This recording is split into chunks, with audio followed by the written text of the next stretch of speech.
أول مكان في العبور يعمل البرجر والفرايد تشيكن جوه كرواسون، ومش بس في العبور، ده تقريبا أول مكان في مصر يعمل الاختراع ده. فخلوني أقول لكم، هو حلو ويستاهل التجربة ولا اختراع أي كلام؟ والكرواسون ساندوتش ده موجود في مطعم هالك في العبور، والمطعم أصلا عنده سندوتشات بالعيش العادي وأنا بصراحة بحبها وعلى طول بطلب منه. السندوتشات عنده حجمها ضخم كده، وأي ساندوتش بينزل معاه بطاطس وأي صوص تختاروه مجانا. ده غير كمان إن في سندوتشات عندهم بيستخدموا فيها موتزاريلا ستيكس، وسندوتشات تانية بيستخدموا فيها هالبينو تشيدر ستيكس زي ساندوتش هوت ستيكس. وانا بصراحه كل مره ببقى محتاره اجرب البيف ولا التشيكن، بس اخر مره رحت لهم لقيتهم عملوا ساندوتش جديد اسمه دبل ميكس. الساندوتش بيكون فيه بيف برجر وفرايد تشيكن، يعني ممكن اجرب الاتنين بسعر ساندوتش واحد. وهم بقى عاملين فكره جديده كده، انهم مبدلين العيش بالكرواسون، وانا حسيته ضخم ومليان كده اكتر من الساندوتش العادي، بس اتفاجئت ان سعر الكرواسون حلو قوي زي الساندوتشات، مفيش اختلاف كبير. بس بصراحه الاختراع ده طلع احلى واخف كده من العيش العادي، والكرواسون كمان كان فريش كده ومدي طعم حلو قوي للبرجر. وهم كمان اول ناس في العبور يعملوا السماش برجر، ودي بصراحه احلى مره اجرب فيها ساندوتش سماش برجر. طعم اللحمه حلو قوي، وكمان بيستخدموا امريكان تشيز، وانا بالنسبه لي برشح لكم اللي بالمشروم، لان متاكده انكم استحاله تدوقوا زيه في اي مكان تاني. مطعم هالك بقى هتلاقوه في ممشى الحي الاول ورا سنتر العبور، وعندهم دليفري لاي مكان في العبور.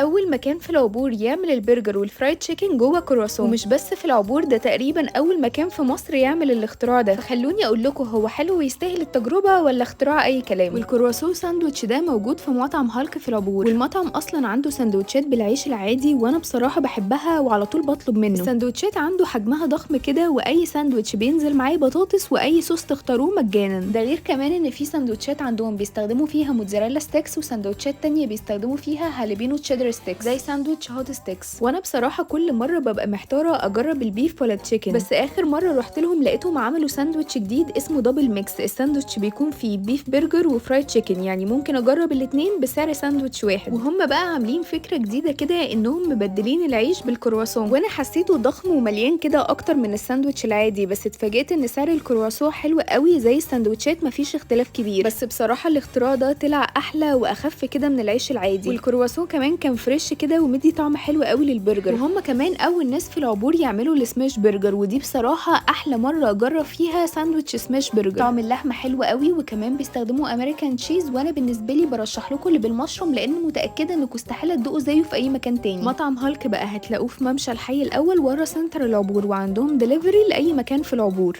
اول مكان في العبور يعمل البرجر والفرايد تشيكن جوه كرواسون، ومش بس في العبور، ده تقريبا اول مكان في مصر يعمل الاختراع ده. فخلوني اقول لكم، هو حلو ويستاهل التجربه ولا اختراع اي كلام؟ والكرواسون ساندوتش ده موجود في مطعم هالك في العبور، والمطعم اصلا عنده سندوتشات بالعيش العادي وانا بصراحه بحبها وعلى طول بطلب منه. السندوتشات عنده حجمها ضخم كده، واي ساندوتش بينزل معاه بطاطس واي صوص تختاروه مجانا. ده غير كمان ان في سندوتشات عندهم بيستخدموا فيها موتزاريلا ستيكس، وسندوتشات تانية بيستخدموا فيها هالبينو تشيدر ستيكس زي ساندوتش هوت ستيكس. وانا بصراحه كل مره ببقى محتاره اجرب البيف ولا التشيكن، بس اخر مره رحت لهم لقيتهم عملوا ساندوتش جديد اسمه دبل ميكس. الساندوتش بيكون فيه بيف برجر وفرايد تشيكن، يعني ممكن اجرب الاتنين بسعر ساندوتش واحد. وهم بقى عاملين فكره جديده كده، انهم مبدلين العيش بالكرواسون، وانا حسيته ضخم ومليان كده اكتر من الساندوتش العادي، بس اتفاجئت ان سعر الكرواسون حلو قوي زي الساندوتشات، مفيش اختلاف كبير. بس بصراحه الاختراع ده طلع احلى واخف كده من العيش العادي، والكرواسون كمان كان فريش كده ومدي طعم حلو قوي للبرجر. وهم كمان اول ناس في العبور يعملوا السماش برجر، ودي بصراحه احلى مره اجرب فيها ساندوتش سماش برجر. طعم اللحمه حلو قوي، وكمان بيستخدموا امريكان تشيز، وانا بالنسبه لي برشح لكم اللي بالمشروم، لان متاكده انكم استحاله تدوقوا زيه في اي مكان تاني. مطعم هالك بقى هتلاقوه في ممشى الحي الاول ورا سنتر العبور، وعندهم دليفري لاي مكان في العبور.